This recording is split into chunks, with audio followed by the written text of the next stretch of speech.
Hello students, myself Upendra Kumar Verma, Assistant Professor Physics, Government Dr. Indrajit Singh College Akaltara.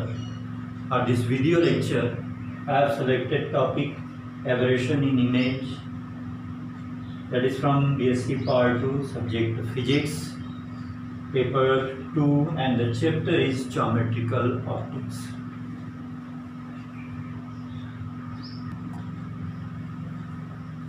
Dear student, सबसे पहले देखते हैं aberration मतलब विपथन क्या होता है। तो हम जब कोएक्सियल लेंस निकाय जब पढ़े हैं उसमें फार्मूला डेराइव किए हैं। उसमें हमने वस्तु की दूरी, प्रतिबिंब की दूरी, फोकल लेंथ, वस्तु का आकार, प्रतिबिंब का आकार, इन सब टर्म को समाहित करके जब फार्मूला डेराइव करते हैं तो उस फार्मूला डेरिवेशन में हम ये मानते हैं कि जो प्रकाश की किरण है वो अक्ष से न्यून कोण बनाता है, बहुत कम कोण बनाता है, लेकिन वास्तव में ऐसा नहीं होता। इसी के कारण जैसे हम ये मान के चले कि थीटा बहुत ही कम है, तो उस स्थिति में sine theta is equal to theta. हम फार्मूला डेरिवेशन में ये कॉन्सेप्ट यूज करते हैं। लेकिन यदि थीटा का मान ही कम हो तो फार्मूला की सत्यता फिर नहीं रह जाती। और हम देखते हैं कि जैसे कोई ये लेंस है, इससे जाने वाली जो मार्जिनल और पैरेक्सियल किरणें, ये लेंस से अपवर्तन होने के पश्चात एक ही बिंदु पे फोकस नहीं होता, ये अलग अलग बिंदुओं पे फोकस होता है इस प्रकार से। तो इसके कारण क्या होता है, जो प्रतिबिंब बनता है वो शार्प प्रतिबिंब नहीं बनता, या फिर कहना चाहिए कि जो वास्तविक प्रतिबिंब बनना चाहिए उससे विचलन होता है, और इसी विचलन को कहा जाता है एबरेशन।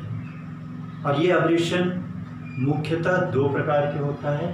एक होता है chromatic burning, chromatic aberration. Chromatic aberration means यदि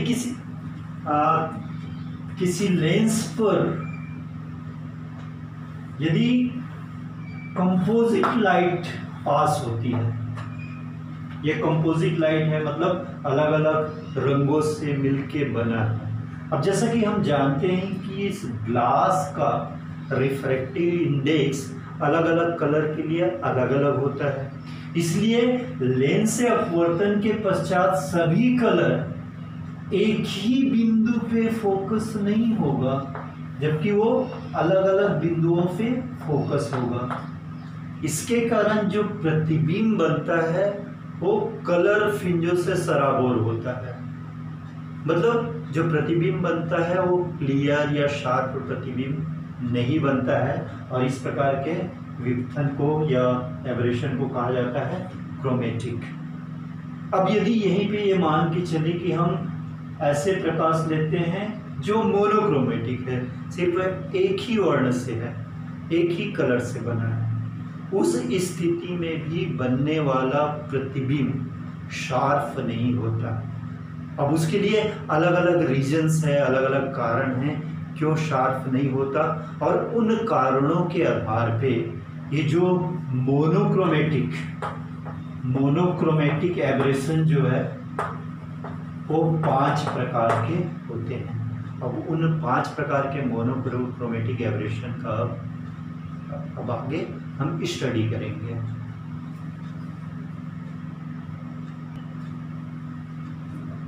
अब अलग अलग प्रकार के मोनोक्रोमेटिक एबरेशन को पढ़ने के पहले हम ये देखते हैं कि एक आइडियल इमेज कैसे बनना चाहिए, या किसको हम आइडियल इमेज कहेंगे।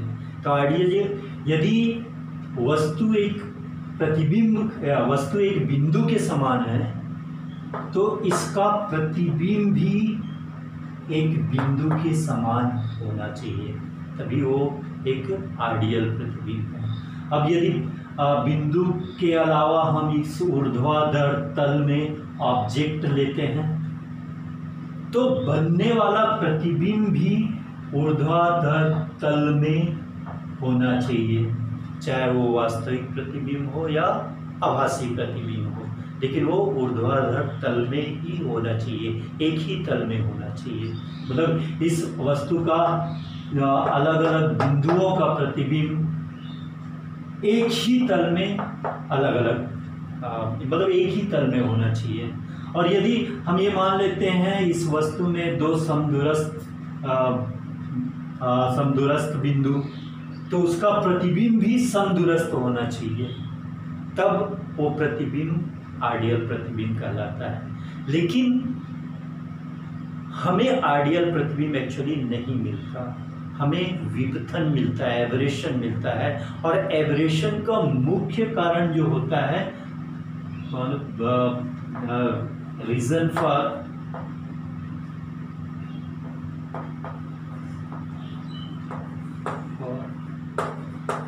एबरेशन,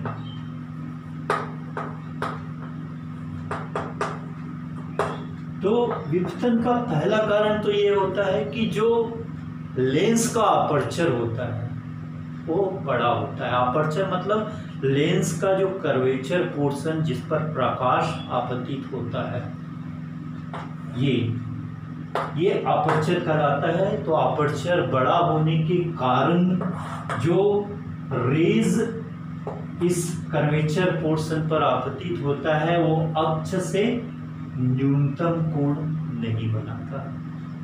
दूसरा कारण यह है कि हम जो वस्तु लेते हैं उसका आकार बड़ा होता है, इसलिए हमें दो किरण, ये जो मार्जिनल किरण है और ये जो पैरेक्सियल किरण है, उन दोनों के बीच की दूरी भी बहुत अधिक होती है। इसके कारण हमें विपथन प्राप्त होता है। अब हम देखते हैं कि मोनोक्रोमेटिक विपथन जो 5 प्रकार के होते हैं वो क्या क्या हैं और उसको रिड्यूस कैसे किया जा सकता है। तो 5 प्रकार के मोनोक्रोमेटिक एब्रेशन होता है। पहला है स्फेरिकल एब्रेशन, गोली विपथन। दूसरा है कॉमा। तीसरा है एस्टिग्मेटिज्म, दैट इज कॉल्ड बिंदुकता। चौथा है कर्वेचर ऑफ इमेज फील्ड, प्रतिबिंब क्षेत्र की वक्रता। और 5वां है डिस्टॉर्शन।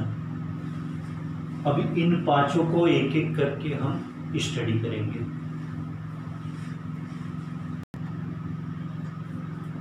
और इस डायग्राम में हम क्लियरली समझ सकते हैं कि हमने यहाँ पे देखिए, हमने 5 प्रकार के प्रकाश की किरणें लिए हैं, 1 2 3 4 5, जहाँ पे 1 और 5 इस पेयर को कहा जाता है मार्जिनल रेज, 2 और 4 को कहा जाता है पैरेक्सियल, और ये 3 जो है एक्सियल है। अब देखिए जो मार्जिनल रेज है 1 और 5, वो बिंदु IM पर प्रतिबिंब बनाता है, इस बिंदु पे प्रतिच्छेद करता है, मतलब इन दोनों रेज के कारण इस बिंदु O का प्रतिबिंब IM बनेगा। उसी प्रकार जो पैरेक्सियल रेज है 2 और 4, ये बिंदु यहाँ पर इंटरसेक्ट करता है, तो इस बिंदु O का प्रतिबिंब इन पैरेक्सियल रेज के कारण IP बनेगा। मतलब यहाँ से IM से IP तक इस बिंदु का प्रतिबिंब लोकेशन होगा। मतलब यहाँ पे क्लियर या शार्प प्रतिबिंब नहीं बनेगा। अब यदि यहाँ पे हम एक स्क्रीन रख दें, हमें पोजीशन AB, इस तल AB पर एक वृत्ताकार सर्कल दिखाई देता है। वो ये पोजीशन इंडिकेट करता है जहां पर वृत्ताकार जो धब्बा दिखाई देता है, जो सर्कल नुमा जो धब्बा दिखाई देता है, उसकी त्रिज्या सबसे न्यूनतम होता है। मतलब हम AB से IP की तरफ बढ़े या AB से IM की तरफ बढ़े, तो जो वृत्ताकार धब्बा होता है उसकी त्रिज्या बढ़ती जाती है। यहाँ पे जो वृत्ताकार धब्बा मिलता है उसकी त्रिज्या या फिर इस वृत्ताकार धब्बा को बोला जाता है सर्कल ऑफ लीस्ट कन्फ्यूजन, और इसकी त्रिज्या ही जो ट्रांसवर्स स्फेरिकल एबरेशन है उसका माप होता है। और ये IM से IP की दूरी जो लॉन्गिट्यूडनल स्फेरिकल एबरेशन है उसका माप होता है।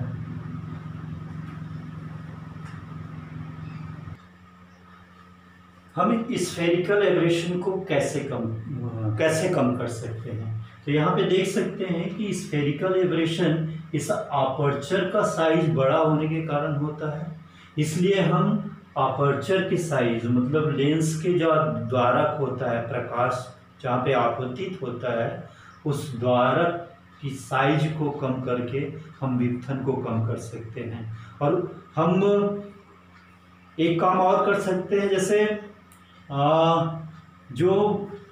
चूंकि ये मार्जिनल और पैरेक्सियल रेज अलग अलग बिंदुओं पे फोकस होता है, तो हम यहाँ पे एक ऐसा कोएक्सियल स्टॉप लगा सकते हैं जो या तो मार्जिनल रेज को या फिर पैरेक्सियल रेज को रोक दे।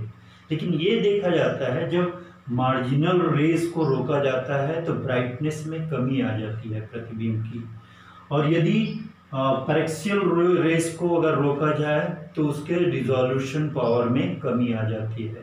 इसलिए जैसे टेलीस्कोप वगैरह में हम पैरेक्सियल रेज को रोकते हैं जिससे रिजोल्यूशन पावर में कोई कमी नहीं होती, लेकिन कैमरा में चूंकि ब्राइटनेस चाहिए इसलिए हम इस मार्जिनल रेज को रोकते हैं कोएक्सियल स्टॉप के द्वारा। That is one method to reduce the aberration, this spherical aberration. Second method is by bending of lens.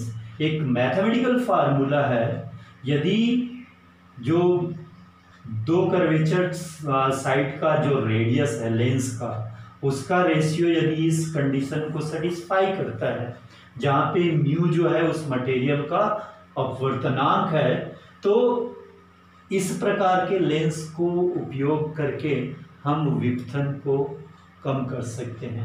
अब यदि हम ग्लास के लिए जानते हैं जो रिफ्रैक्टिव इंडेक्स है 1.5 होता है, यदि हम 1.5 रखते हैं तो ये जो रेशियो आता है 1/6 आता है। मतलब लेंस का एक कर्वेचर का रेडियस और दूसरे कर्वेचर का रेडियस का अनुपात 1/6 हो। यदि ये ग्लास लेंस है तो ऐसे लेंस को उपयोग करके भी हम स्फेरिकल एबरेशन को बहुत हद तक कम कर सकते हैं।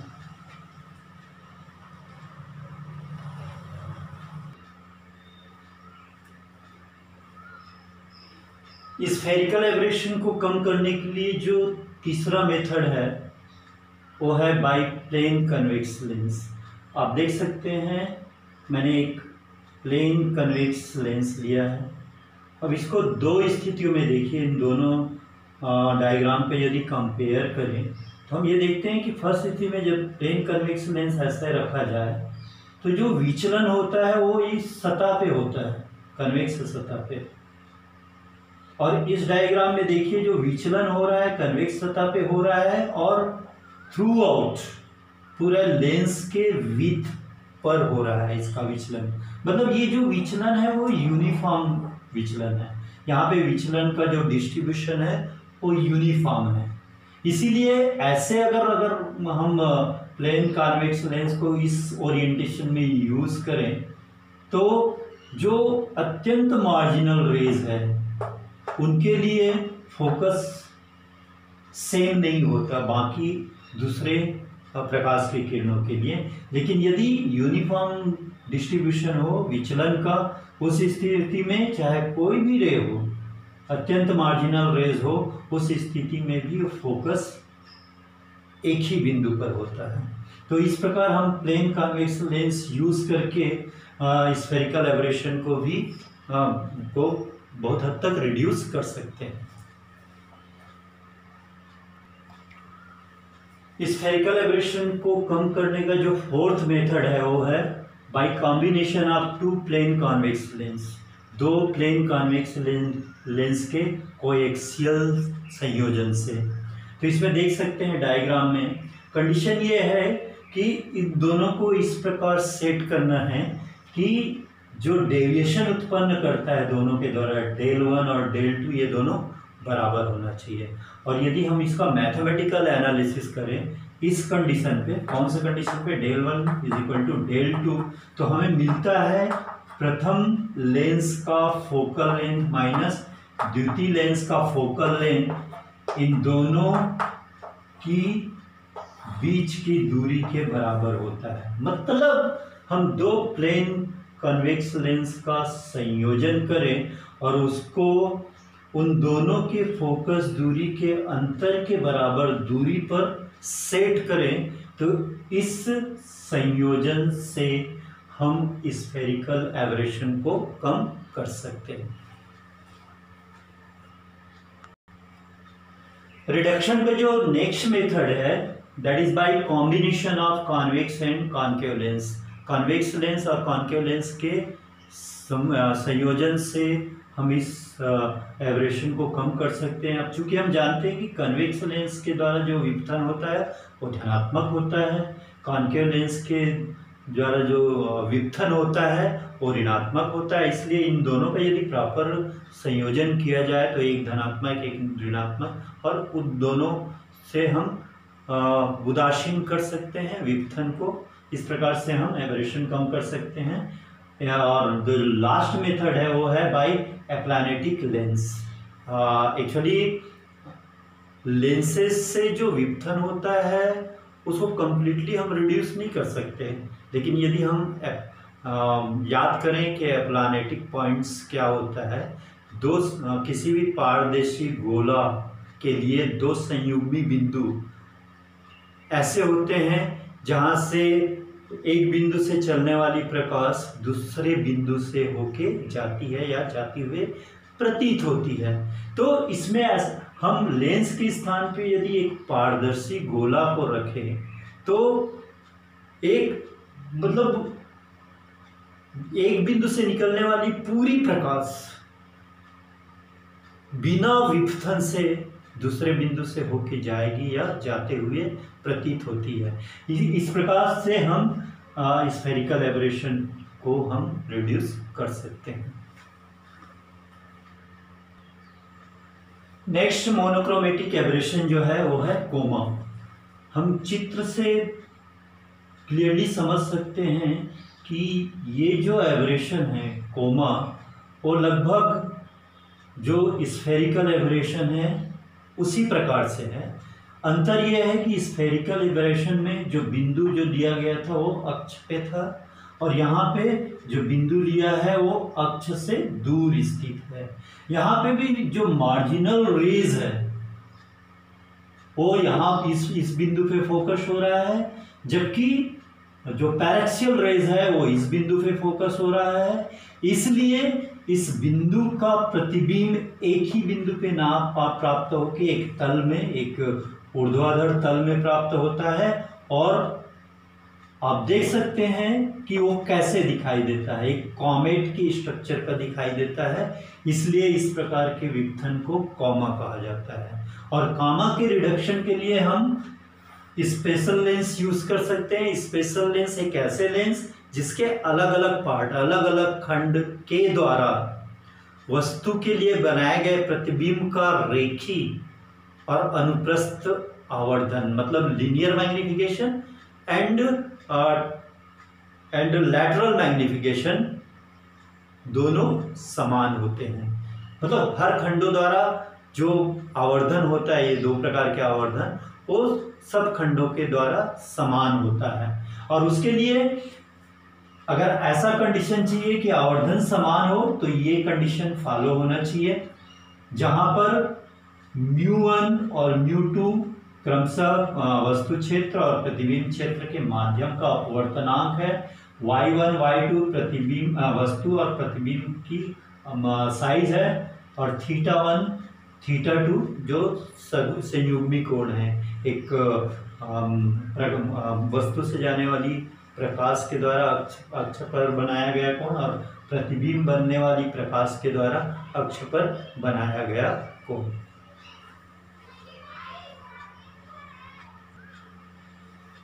नेक्स्ट एब्रेशन है एस्टिग्मेटिज्म। अब एस्टिग्मेटिज्म आप डायग्राम में देख सकते हैं, ये ऑलमोस्ट कोमा जैसे ही है, लेकिन दोनों में बेसिक डिफरेंस ये है, कोमा में हमें ऊर्ध्वाधर तल पर वस्तु का प्रतिबिंब मिला था और एस्टिग्मेटिज्म में ये अक्ष के पैरेलल तल में, क्षैतिज तल में हमें वस्तु का प्रतिबिंब मिलता है। अब इसको समझने के लिए पहले दो तलों पर विचार करेंगे। एक तल है ए बी, आप डायग्राम में देख सकते हैं ए बी, इसे कहा जाता है टेंजेंशियल प्लेन। और यहां पे देख सकते हैं सी डी, इसको बोला जाता है सैगिटल, एक्सक्यूज मी,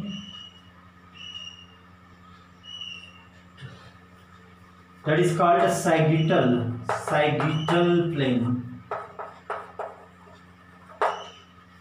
अब यहां पे देख सकते हैं जो रेज टेंजेंशियल प्लेन से होके जा रहा है वो जो प्रतिच्छेद कर रहे हैं P1 पर, मिल रहे हैं P1 पर, तो इस वस्तु का, इस बिंदु सदृश वस्तु का प्रतिबिंब P1 पर बनेगा इन दोनों रेस के द्वारा, जो टेंजेंशियल प्लेन से होके जा रही है, जो एक रेखा के सदृश होता है, लाइन के सदृश होता है, लाइन के समान, जिसको T से इंडिकेट किया।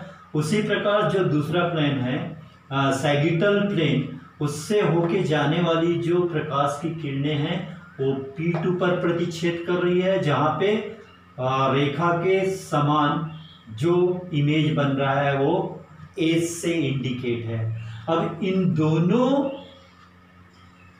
इमेज पोजीशन के बीच में यदि स्क्रीन रखें तो वहां पे एक वृत्ताकार धब्बा दिखाई देता है, एक सर्कल दिखाई देता है, जहाँ जिसे कहा जाता है सर्कल ऑफ लीस्ट कंफ्यूजन। और ये जो दूरी है T से S की दूरी, that is the measurement of astigmatism. इसको इस रेखा T को प्रथम फोकस रेखा और रेखा S को द्वितीय फोकस रेखा कहा जाता है। अब how to reduce astigmatism? So two popular method, first one is coaxial stop, that is popular for reduction of many kinds of aberration।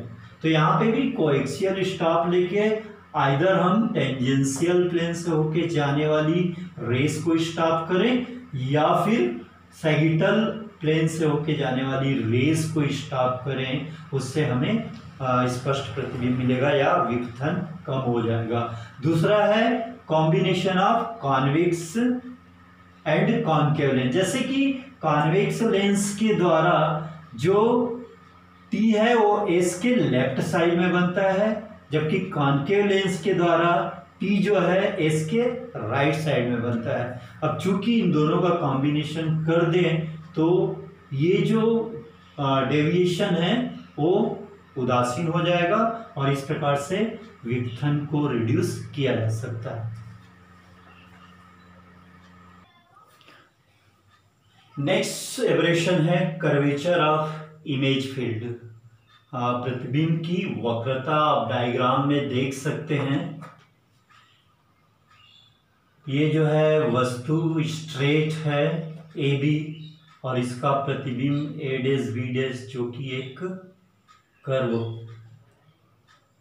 ये ऐसा इसलिए होता है कि ये जो बिंदुएं हैं ए और बी अक्ष से बहुत दूर पर स्थित है, इसके कारण इस प्रकार की वक्रता हमको देखने को मिलता है इमेज में, और इस प्रकार के एब्रेशन को कहा जाता है कर्वेचर ऑफ इमेज फील्ड।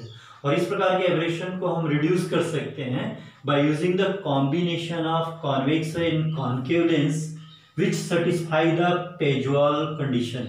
यहाँ पे यदि दो लेंसेज कॉन्वेक्स लेंस और कॉनकेव लेंस का हम संयोजन करें जो इस कंडीशन को सेटिस्फाई करता है μ1 f1 plus μ2 f2 is equal to 0, जहां μ1 प्रथम लेंस के पदार्थ का अपवर्तनांक है और μ2 दूसरे लेंस के पदार्थ का अपवर्तनांक है और f1 f2 दोनों लेंस की फोकस दूरियां हैं क्रमशः।